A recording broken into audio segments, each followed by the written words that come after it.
So recently our team got a remote controlled toy car in the office.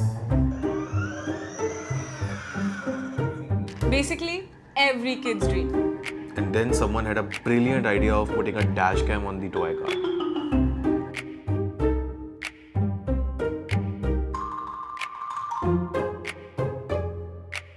Dude, somehow it feels like we have hired a new intern.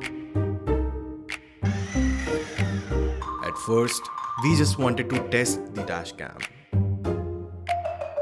I don't know why, but when I see a dash cam on it, you automatically start acting.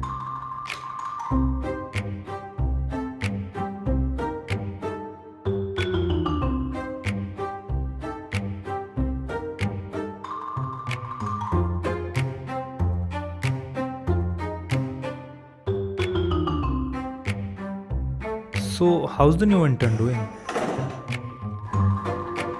Still learning.